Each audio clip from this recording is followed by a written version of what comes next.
Notice how the No Tip button is a tiny gray font while the 25% button is bright blue?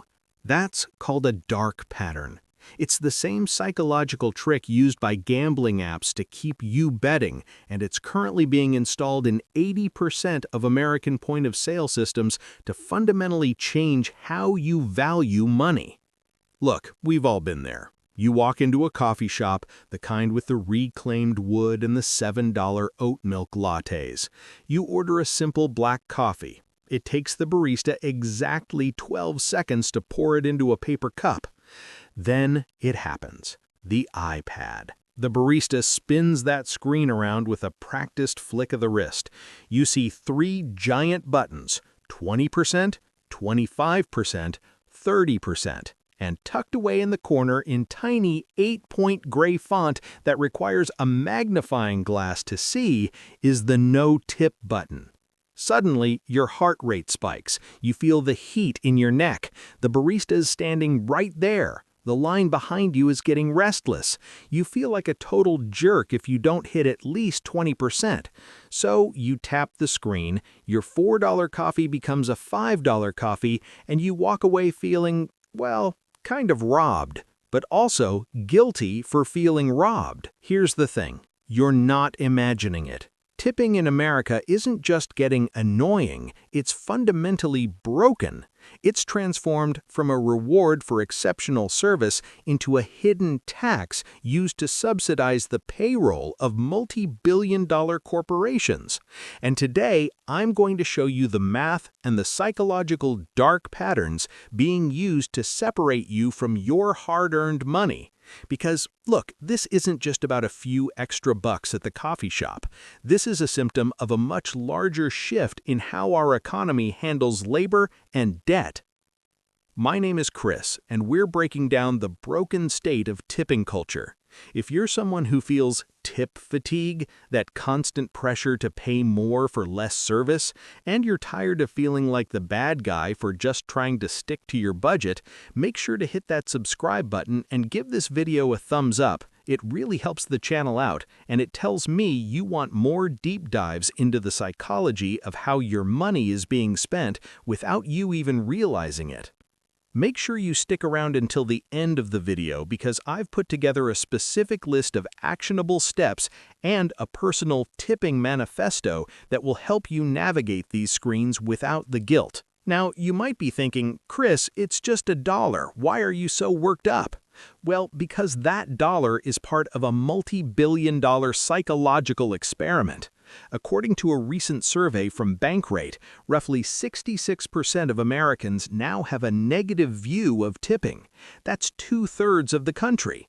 And yet, the total amount we are tipping is actually increasing. Here's what most people don't realize. We're witnessing something called tip creep. 10 years ago, the standard tip for a sit-down restaurant was 15%. If you were feeling generous, you did 18%. Today, 20% is considered the bare minimum. Some POS systems, those point-of-sale iPads, start their suggestions at 22% or 25%. Let's look at the math. Imagine you go out to dinner once a week. In 2014, your $60 bill with a 15% tip was $69. Today, that same meal, thanks to inflation, is probably $85. But now the expected tip is 20%. That's $102. In 10 years, the cost of that single weekly meal has jumped nearly 50%, but the tip portion of that cost has increased by over 90%. Where is that money going? It's not just supporting the server, it's actually protecting the business owner's bottom line. Look, according to the Department of Labor, the federal minimum wage for tipped employees is still just $2.13 an hour. Let that sink in. $2.13. That hasn't changed since 1991. If the business can guilt you into paying 25% instead of 15%, they don't have to worry about raising wages to keep up with inflation. You are literally doing their accounting for them. This is where it gets really interesting. Why is it so much harder to say no to an iPad than it was to a paper receipt? It's called choice architecture. Back in the day, you'd get a paper check. You'd sit there privately, do some quick math, write a number, and leave. There was a buffer of time and space between the service and the payment. The iPad removes that buffer. It's what psychologists call a high-friction social interaction. When that barista spins the screen, they are creating forced eye contact. You know they can see what you press. You know the person behind you can see. You are being nudged by something called social default bias. Here's a shocking stat for you. Research from Square, one of the biggest payment processors, found that when businesses switched from traditional payments to their digital flip-to-sign screens, tip frequencies increased by over 30%. Why? Because the software is designed to exploit your loss aversion. You're not giving a tip, you're choosing not to be a jerk. The default is set to pay more, and opting out requires an active public act of aggression, hitting the no tip button. It's like being in a taxi in New York. Have you noticed the screens in the back? The buttons are huge. If you want to tip 10%, you usually have to click Other, then type it in. They make the correct financial choice for your budget the hardest choice to make physically. Think about it like this. If I offered you a free cookie, you'd take it. But if I held a cookie in front of your face and said, "You can have this, but you have to tell me to my face that you don't think I deserve $2, you'd probably just pay the $2 to avoid the awkwardness. That's not generosity, that's a guilt tax. Now you might be thinking, okay, Chris, but I want to support the workers. They're struggling too. And you are 100% right. They are struggling. But here's the revelation that most people miss. The tips aren't just helping the workers, they are padding the profits of the tech companies. Wait, what? Look at the companies that make these iPad systems. Square, Toast, Clover. How do they make money? They take a percentage of every transaction. Usually it's around 2.5 to 3.5% plus a flat fee. Let's do some concrete math. A restaurant does $1 million in sales a year. If everyone tips 15%, the total processed through the system is $1,150,000. If everyone tips 25%, the total processed is $1,250,000. The payment processor takes their 3% cut of the entire amount, including the tip. By nudging you to tip an extra 10%, these tech giants just increased their own revenue from that one restaurant by thousands of dollars without lifting a finger. They have a massive financial incentive to make you feel guilty. The no tip button isn't hidden because the barista wants it hidden, it's because the software engineers in Silicon Valley want it hidden. It's a shakedown by design. And this leads to what I call the service dilution paradox.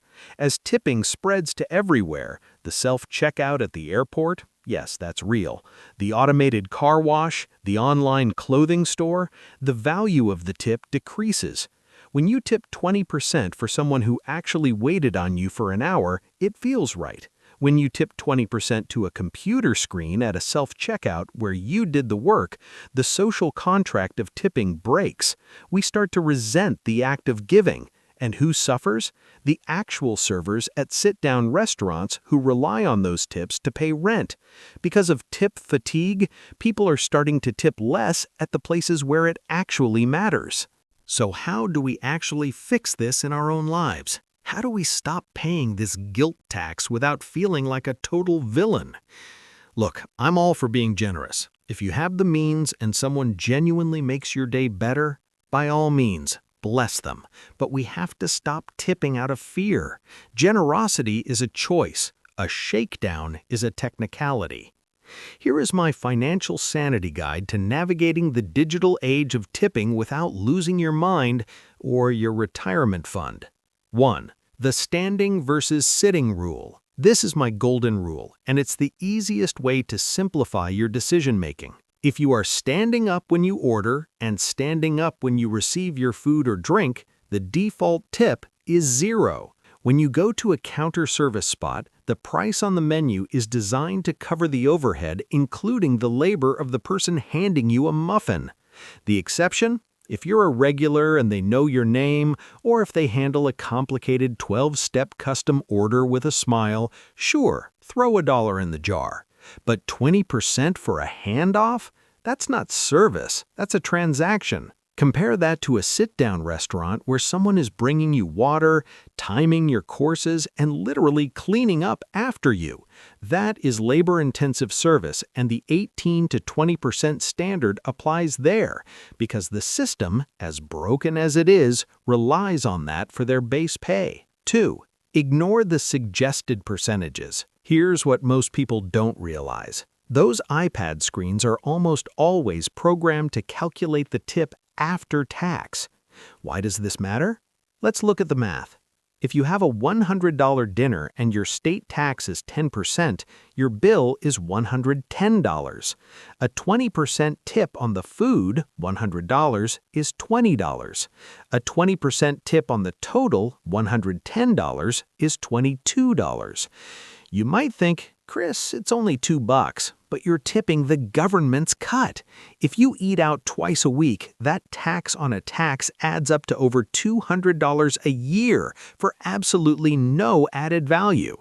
Whenever you see those big buttons, hit Other or Custom. 3. Master the social script. The hardest part isn't the money, it's the awkwardness. The barista spins the screen, and you feel the weight of their gaze. Here's the trick. Look them in the eye, smile, say, "Thank you so much, have a great day," and hit the No Tip button while you're still talking. By maintaining social warmth, you break the jerk narrative in your own head. You aren't being mean, you're just completing a transaction. Remember, they aren't going to chase you down the street. In fact, most service workers I talk to are just as frustrated with these screens as we are. They know it creates a weird tension with their customers. 4. The cash workaround. If you really want to help the worker and stick it to the system, carry $5 bills. When you tip through an iPad, the payment processor, Square, Toast, etc., takes a 2.5 to 3.5% cut of that tip. The business might pool the tips, meaning your specific server only sees a fraction of it. The tip is taxed and potentially delayed until their next paycheck. When you hand a server a $5 bill, they get 100% of it, they get it now, and the tech giants get 0. If I'm at a coffee shop and I really want to show appreciation, I'll hit No Tip on the screen and drop $2 in the physical jar. It's more meaningful and more efficient. 5. The kiosk defense. We are now seeing tip prompts at self-checkout kiosks in airports and stadiums. Look, let's be very clear. If there is no human involved in the transaction, there is no tip. Who are you tipping? The machine? The CEO's bonus structure? When you see a tip prompt at a place where you did 100% of the work, scanning your own bag of chips and swiping your own card, hit No with 0 hesitation. Look, the goal here isn't to be cheap. The goal is to be intentional. When we tip out of habit or fear, we're just subsidizing a system that refuses to pay wages a living wage. By following these steps, you're putting your money where it actually counts. Here's the hard truth. Tipping has become a way for us to mask the fact that our cost of living is out of control. We use these small incremental payments to feel like we're still in control, but it's death by 1,000 cuts. We're being conditioned to accept hidden costs everywhere, whether it's a service fee, a wellness surcharge, or a mandatory 25% tip. We are losing the ability to see the true price of what we're buying. And this lack of transparency is exactly what leads to the next big financial disaster. If you think the iPad at the coffee shop is manipulative, watch this video to see what buy now, pay later services are doing to your credit score and your future. I'll see you over there.